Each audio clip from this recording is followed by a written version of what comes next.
going to be talking about budgeting, right? So it's this practical conversation, and you guys are like, okay, well, we had a Holy Spirit movement. We really could just go home. No. We're not going home because I prepared this. No, I'm just kidding. No, the real reason is because we have this idea that singing songs and crying and all these things, that's spiritual.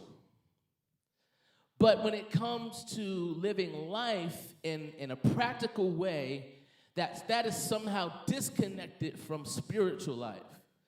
And so really in this series, what I've been trying to do, as I try to do with all the series that we've been covering, is trying to get you to understand that God cares about our whole lives. He cares about us holistically. And so we can't come in here and shout and sing and cry and dance and do all of that stuff and then go home and waste all of the resources that God blesses us with and then say we are spiritual. Doesn't work that way. The same God that gives you the strength to worship him, that causes you and stirs your emotion, is the same God that can give you the wisdom and the discipline to budget. Yeah, we're going to shout today.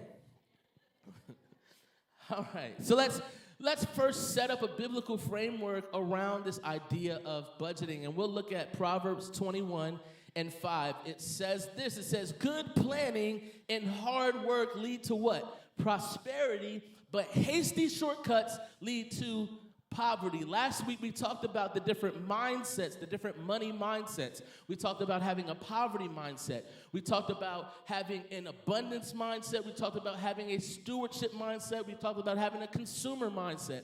And so the thing that God is trying to get us to do is to have a stewardship mindset. When you have a stewardship mindset, one of the ways that you can be a faithful steward over your finances is through budgeting. Through budgeting. Why? Because Proverbs says good planning and hard work lead to prosperity. But hasty shortcuts lead to poverty. So let's talk about what a budget is. First of all, a budget is just simply a roadmap for your finances. The question is not, will you spend your money? Nobody's asking, am I going to spend my money this time? The question is, how will you spend your money? Not will you spend your money. You're going to spend it. The question is, how are you going to spend it? And so I want you to write this down. Without a plan for where your money goes, it just goes. If you don't have a plan for where your money goes, what happens? It just goes. You ever got like a lot of money? Like you thought, like, man, I'm doing good. And then 6 months later, you're like, where did it go? I mean, I thought I had. I mean, you really thought in your mind you had everything worked out, but then you looked up and you're just like, it's just poof. It's just gone. That's because without a plan for where your money goes, it just goes. So a budget is simply a plan or a roadmap. Now, we'll talk about a little bit of this, and we're going to send out some resources this week. Just in case you've never seen a budget, we're going to make it really easy for you this week. We're going to send you a sample budget, but some of you are like, okay, I'm past that. I know what a budget is. I need help sticking to it. Where are you at in the room here? Okay, so budgeting is 10% knowledge, 90% behavior. 10% knowledge, 90% behavior. Have you wondered why? Like, I know what to do. I have this budget. It's real cute, too. It's got colors. And it sits there. And as I get into the swing of life, I'm trying to figure out, why can I stick to this thing? Now, there's a number of reasons why that is. One of the reasons is the only budget that you can stick to is a budget that's actually realistic. So first, you got to make sure if your budget is actually realistic. I know you said that you were only going to spend $10 a month on food. But if that is not realistic, you're not going to stick to it. The way that you develop a budget is you look at how much am I already spending on food per month. right? You have to evaluate. You got to do some assessments, okay? Let me track my spending habits over the next few weeks, and let me actually see how much I'm spending on food. And it might scare you. It's okay.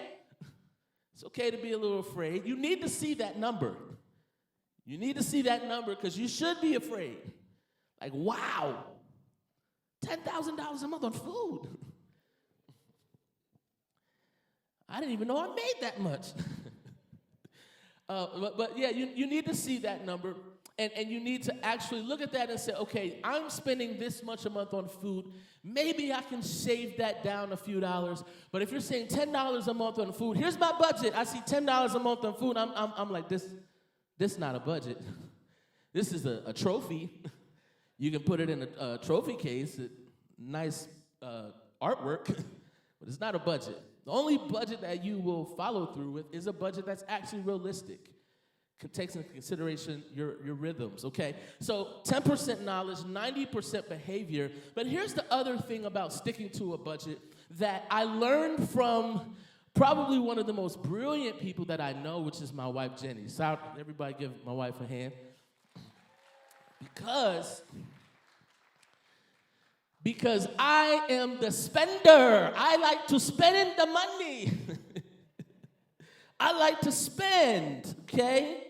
And she is intuitively wise. And she's wise about the way that she spends money. Now, I learned this lesson from her because I struggled for a long time to understand what the heck she was talking about. I'm like, you see the same dollars and cents that I see. Why are you acting like this? But it finally clicked for me, and here's a huge lesson that I learned from my wife. And it's probably one of the biggest lessons when it comes to financial management that I learned. And I'll give you the science behind this, but this is what she taught me. And it's this. You can write this down. The worth we assign to a product or an experience should be determined by our financial capacity, not our impulsive tendencies. The worth that you assign. Now if you don't know this about me, like I am very intentional about my word choice. If you don't know anything about Pastor Paul, you need to know that. He's very intentional about the words that he uses to communicate a particular message, right? So the worth that we assign, that means this worth is not intrinsic to the product or experience. It is something that we have placed onto it. Okay? So the worth that we assign to a product or an experience should be determined by our financial capacity, not our impulsive tendencies. Okay, let's look at this practically. I would look at the money that we would have and I would say, okay, it's time to go on vacation. We deserve a vacation, babe. We going out, Bali, here we come. Let's go. Okay? And she would say, babe, it's not worth it. Hear me. Why are you telling me that the vacation is not worth it? Why are you communicating a value property to this thing? Do you not see the value of getting away? Is it that you just want me to sit in the house and do nothing?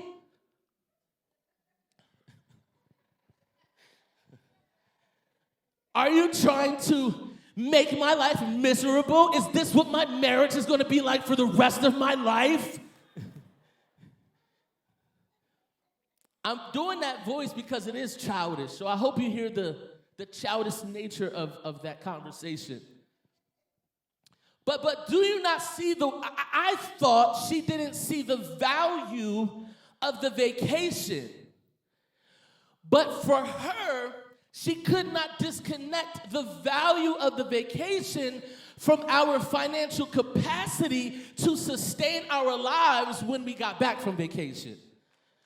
And so, give her a hand, give Jesus a hand, do something.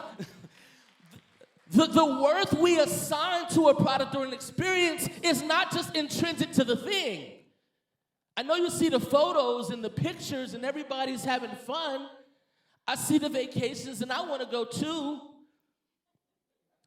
And you go, yeah, but it's worth it. No, because the worth that we assign should be determined by our financial capacity, not just our impulsive tendencies.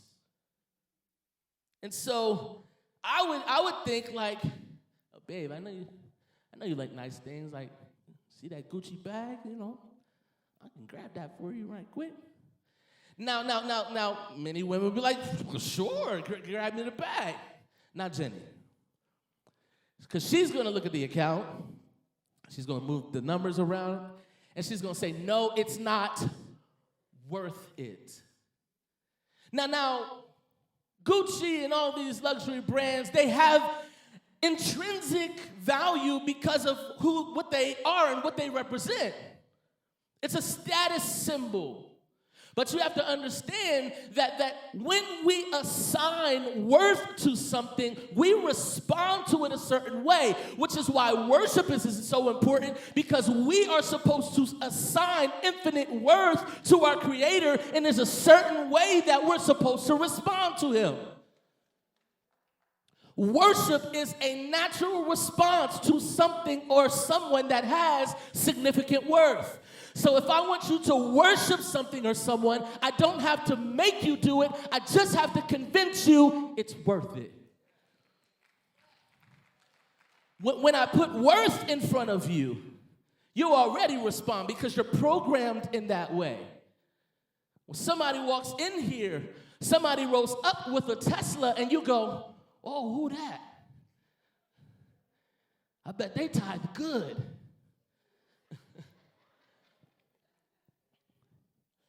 You see somebody walking in here with a Gucci bag or a luxury style, and you go, oh, no, what they do? Ain't that the question you ask? What they do?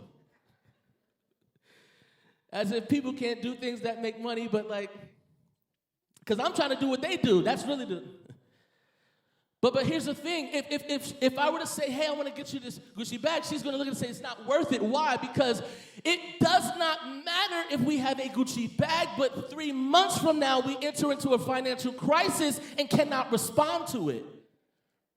So the worth that we place on a product or an experience cannot be determined by the thing in and of itself, nor can it be determined by our own desire for it. It has to be determined by our financial capacity. Now, you spend your money the way you want to spend your money, then you get into a financial crisis, and guess what we do? We blame the devil. We call it spiritual warfare. Pastor, the devil he is attacking me. It seems like every time I turn around, he's just like throwing these things at me. I was meeting with someone. We used to do these sessions and kind of would pour into them. And this individual was asking me for prayer because they were experiencing spiritual warfare.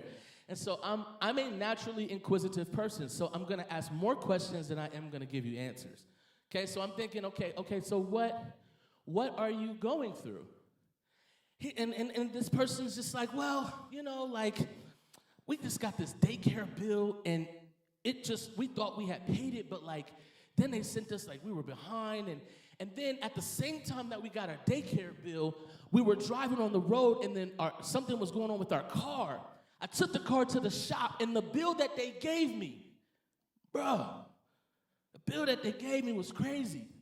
And then on top of that, we ran into another financial situation that we thought we took care of. The devil is just attacking us from all sides. And I said, okay. I said, well, let me ask you this question. I said, if I gave you $5,000 right now, would that solve your devil problem? He said, well, if you gave me $5,000, I wouldn't have any problems. I said, my friend, then you are not experiencing a demonic attack. You, my friend, are experiencing what's called poor money management.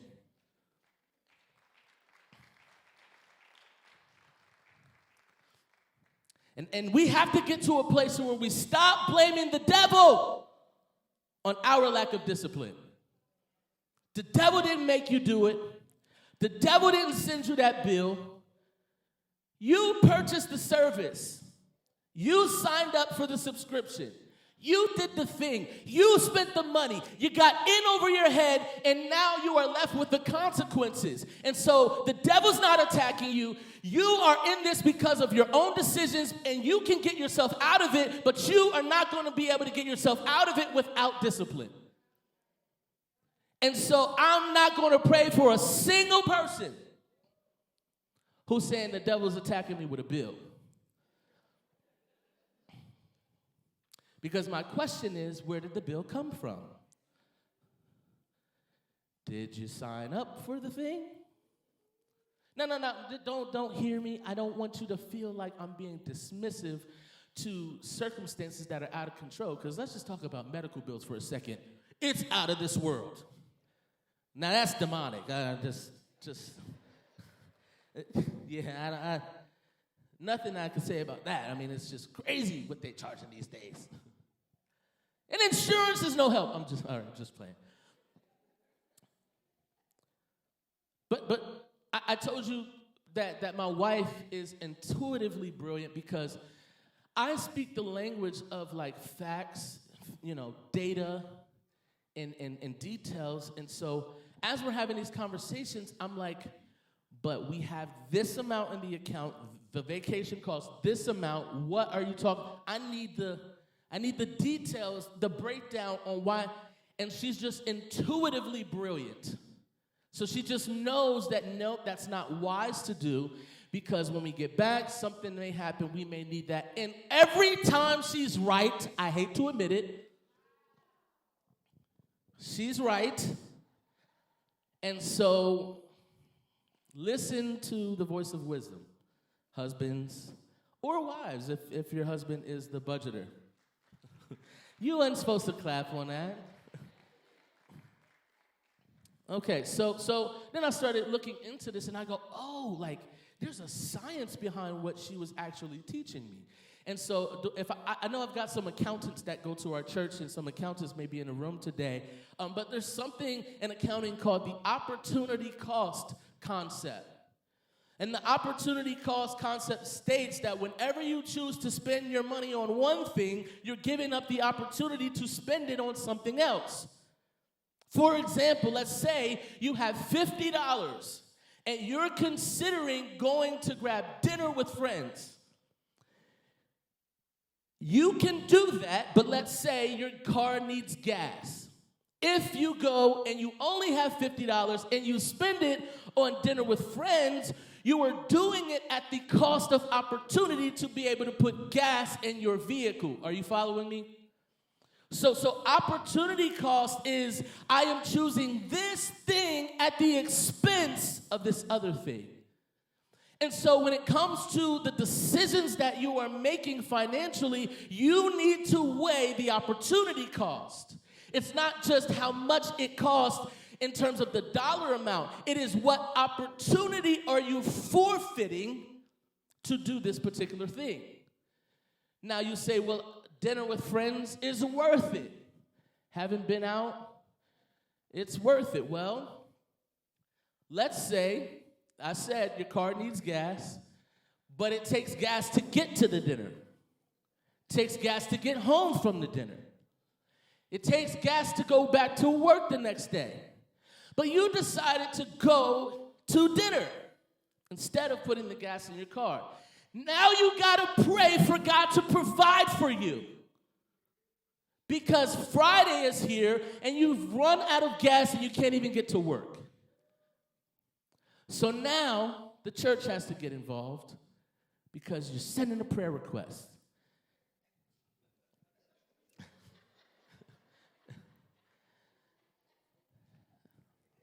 This is not event set. Nobody in here does this. I'm not calling anybody out.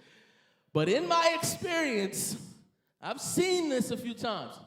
And so now the church has to get involved, and we're supposed to believe God to cover up your lack of discipline. Now, I have no problem praying and believing God for a miracle, but what I want more than God to come in as a miracle is for you to understand that the Holy Spirit is living inside of you and he's giving you discipline and self-control so that you can be wise about the way that you spend one of the most valuable resources that God has entrusted into us in our society today.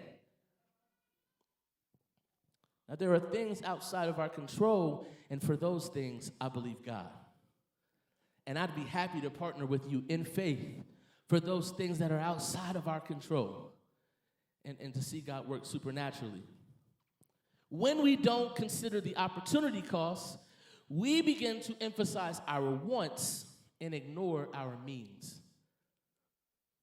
But we say things like, but I deserve it. I work hard. Where my work harders at? I work hard.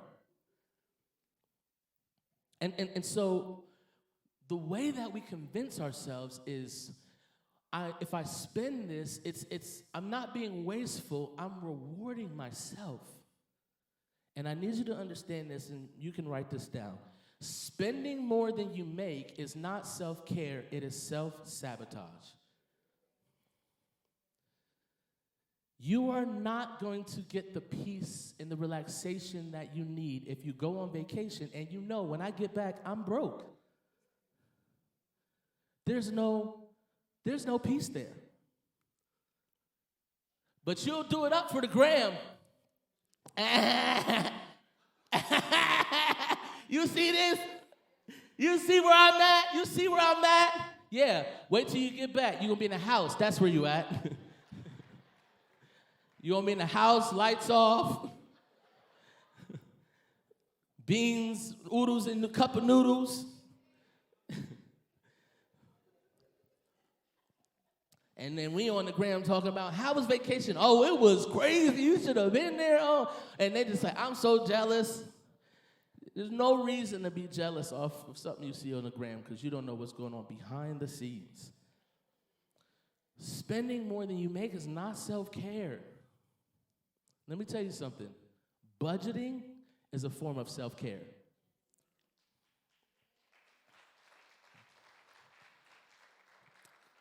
Financial discipline is a form of self-care. We need to reorient our thinking. Vacation is not the only form of self-care. It is one form. I'm not going to say it's not. It can be a form of self-care, but only if the financial capacity has room enough to sustain that trip. Are you with me? Now, I know this isn't like, okay, you're like, oh, I came to hear the Bible. You're talking about budgeting. But I want you to understand, remember when I said budgeting is 10% knowledge, 90% behavior. And so the Bible has a lot to say about our behavior. The Bible has a lot to say about our behavior. And I would submit to you this, if I can be vulnerable, the reason why I struggled with sticking to the budget and I gave my wife such a hard time, I'm sorry, baby. I've apologized before, but I need to say that out loud. The reason why I gave her such a hard time, kicking and screaming and causing her anxiety, is it wasn't because I didn't know what to do. It was because I was not submitted to God in certain areas of my life, and I didn't have the strength to do it. And so here's the thing that we need, and it's called the discipline of denial.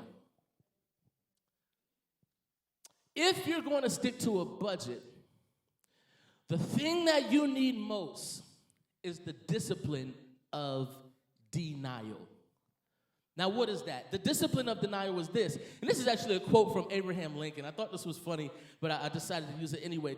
Discipline of denial. It is giving up what I want now for what I want most. If you do not have the ability to deny yourself in the immediate, you're going to have a hard time getting to where you want to be in the future. Because one of the disciplines that you need to have is to be able to tell yourself no. And in fact, freedom in Christ is not only having the ability to always say yes to every whim and desire.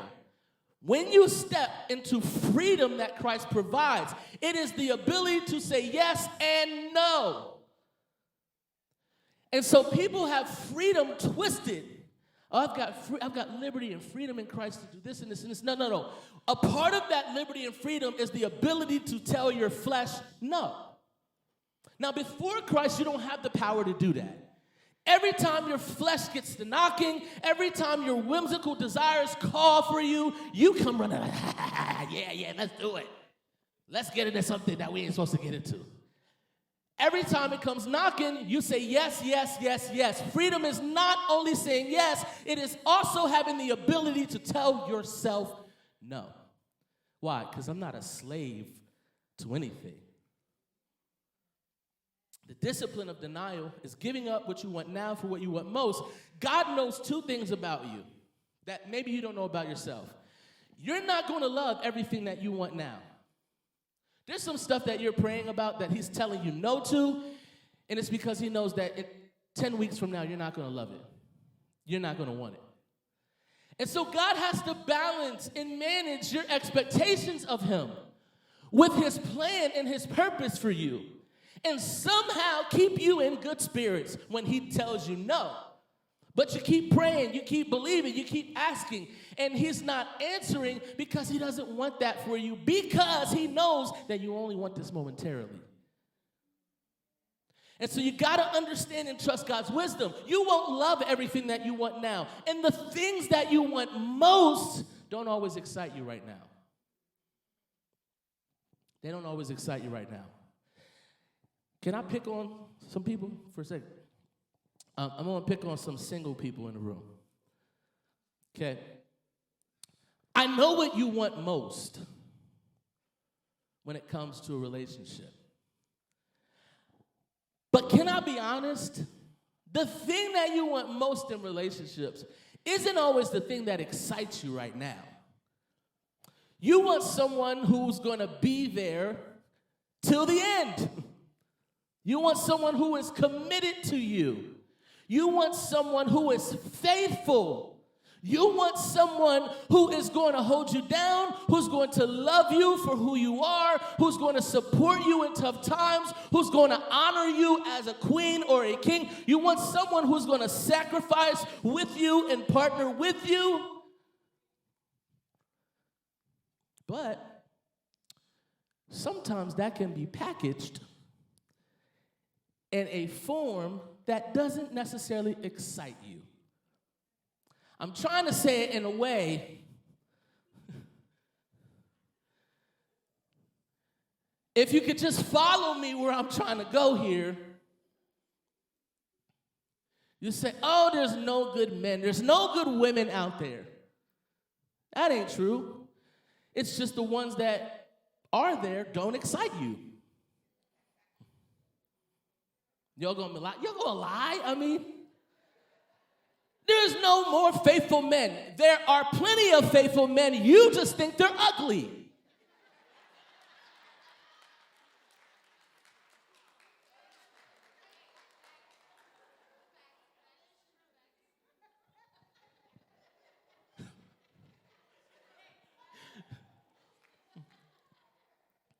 Brothers, man, all these women, all they want is my money, all they want is this. No, it's not true. It's just the ones that don't, you think they got ugly feet. And she laughs funny. So the things that you want most don't always excite you right now. The things that excite you right now aren't always the things that you want most in the future, because looks fade, things fade. Everything that's right in place is going to droop and drag eventually. Everything ain't going to be what it is all the time. So you got to really look at yourself and say, okay, what do I want most? Now you say that I'm not telling you to be with someone that you're not attracted. I'm not saying any of that. But there's some stuff. There's some things that you're expecting right now that if you would just focus on what you want most, maybe some of those things could change. Like maybe, can I just be real? Maybe the brother isn't ugly. Maybe he just ain't got no swag. And maybe, after being with you, maybe he starts dressing a certain way. I don't know. Now, y'all hearing me like, man, he wants me to lower my standards. Be with someone that's ugly. That's what my pastor told me today. Just go and be with someone that's ugly. If you go out and say that, don't come back, no. But seriously, that there are some things that you want now that God knows it's not going to be that big of a deal for you later in the future. And there are some things that you want now that God's like, you don't want that most. So the discipline of denial was giving up what I want now for what I want most. So let's focus on Matthew 16 because Jesus teaches us a principle that in the Bible world we call this is the cost of discipleship. This is what it costs to follow Jesus. I know that we say like, okay, God loves us, which he does, and Jesus sacrificed his life for us, which he did. And that doesn't mean that it's not going to cost you something to follow him. Salvation is free, but it costs to be what's called a disciple. That means that I am a student of Christ. That means that Christ is informing my decisions and the way that I live my life. And when I run into certain obstacles and when I run into situations where a choice needs to be made, I have to consult my teacher who is teaching me things. And that's going to cost you. It's going to cost you something. So this is what Jesus said to who? His disciples. Then Jesus said to his disciples, if any of you wants to be my follower, you must give up your own way, take up your cross, and follow me. If you try to hang on to your life, you will lose it. Let's stop right there. I want you to understand that he's already talking to people who believed in him. He's already talking to people who said, I love this guy. This is a good guy. Like he was talking to his disciples. And he said, listen, if you want to be my follower, it's going to cost you. This is the thing that he says, and it goes on to say, but if you give up your life for my sake, you'll what? You'll save it. And what do you benefit if you gain the whole world and lose your own soul?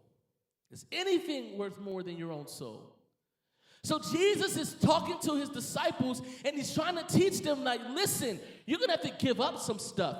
But when you give up some things for my sake, you're actually going to save yourself. You're going to save yourself some time. You're going to save yourself some relationships that you don't need. You're going to save yourself some money and some resources that would have been wasted. You're going to save yourself when you give up your life for my sake. But what does it gain? What does it profit you to gain everything and lose yourself in the end?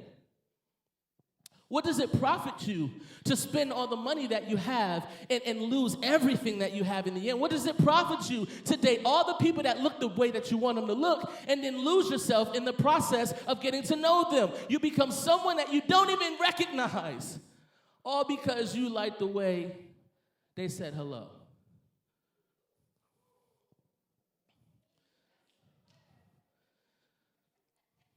So what I realized that, hear me, my spending habits were a reflection of my relationship with Jesus. I wonder if that's the issue with your dating.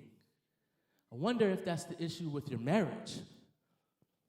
I wonder if the problems that you think are, here's the problem that I'm facing. I wonder if I can trace it back to an issue in your relationship with Jesus. Because this discipline of denial is the thing that God is trying to get us that changes the way that we relate to everything else. Here's 3 things that it takes for us to become a fully devoted follower of Christ. Isn't it interesting that I'm talking about finances today, but the way that we're going to talk about it is because I need you to become a fully devoted follower of Christ. When you do that, it should change everything else. So here's the first thing. You have to want to. Notice Jesus' question. If you want to be my follower. He didn't say like, okay, guys, if you're just feeling like you have to, if you're afraid of what will happen if you don't, he didn't say that. He said, if you want to be my follower. So there's a desire that has to be there. God is not twisting your arm to get you to follow him. He's not forcing you. You've got to want to follow him. And in the same way, you got to want to follow a budget. Nobody can make you do it. Nobody can twist your arm and say, hey, give me your arm. I'm going to twist it until you follow this budget. No. You got to want to. Here's the second thing that Jesus told us when he said, if you want to follow. He said, you got to deny yourself. Followers of Jesus would regularly exercise this discipline of denial. There's a muscle to saying no that you have to build. If you are not good, if your muscle in saying no to yourself is weak, you're going to have a hard time sticking to a budget. You're going to have a hard time following Jesus. Because you got to be careful that you don't become addicted to you. We talk about addiction in the form of the thing that lives outside of us, addicted to alcohol, addicted to drugs, addicted to this. But what if you're addicted to you? Like what if you can't tell yourself no to anything? What if every time you want something, you get it? Jesus doesn't want that for you. Because he knows that every impulse, every desire, everything that you want is not always good for you. So you've got to practice that saying no. So fasting is a spiritual discipline. It's when I say no to something in my flesh and I say yes to Jesus, right? I say no to food so I can say yes to prayer and Bible study. I say no to social media or whatever, and I say yes to spending more time with Jesus. It has to become a regular exercise. Deny yourself. Now here's the third thing. You got to count the cost. Look what it says in verse 26. And I love how it says it in the Message verse. It says, what kind of deal is it to get everything you want but lose yourself?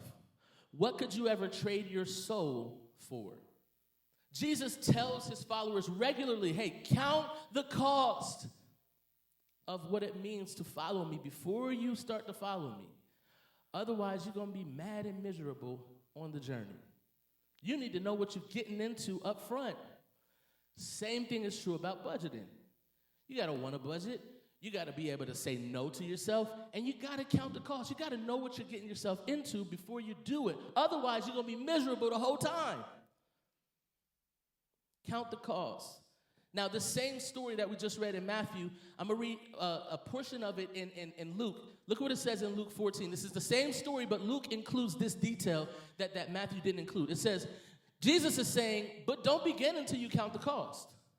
So after he says, you got to want to, deny yourself, take up your cross, and follow me, Luke includes this detail that Matthew didn't include. After Jesus said that to them, he also said, hey, but before we get started, don't begin until you count the cost. For who would begin a construction of a building without first calculating the cost to see if there was enough money to finish it? Otherwise, you might complete only the foundation before running out of money, and then everyone's going to laugh at you. They would say, well, there's the person that started that building and couldn't afford to finish it. And for many of us, that's the financial state that we live in. You started a project, you started a building, and you couldn't afford to finish it. And what I want for us today, I want for you to be able to finish well. I want you to be able to finish well. I want you to be able to do the thing that God placed on your heart to do. I want you to be able to live in a way that honors God and provides a healthy inheritance for your family. I want you to be able to have the financial means to be a blessing on every occasion. But not if you're spending more than you make. You've got to count the cost. Now, in order for you to do this, it doesn't start with the budget. It starts with Jesus. You got to want to follow him. You got to deny yourself, and you got to count the cost. When you do that, when you begin to practice, put that into discipline, he's going to develop that discipline of denial in you. And you're going to be able to, if you can't say no to yourself and yes to God, what makes you think you can say no to yourself and yes to a budget? God can't even get you to do that. You think a budget's going to change that in you? Start with God. Approach this from a spiritual perspective. Okay, God, I'm going to say no to myself and yes to you. Can you give me the discipline in the other areas of my life that I needed so that I can get where you're taking me? Y'all there? Let's pray.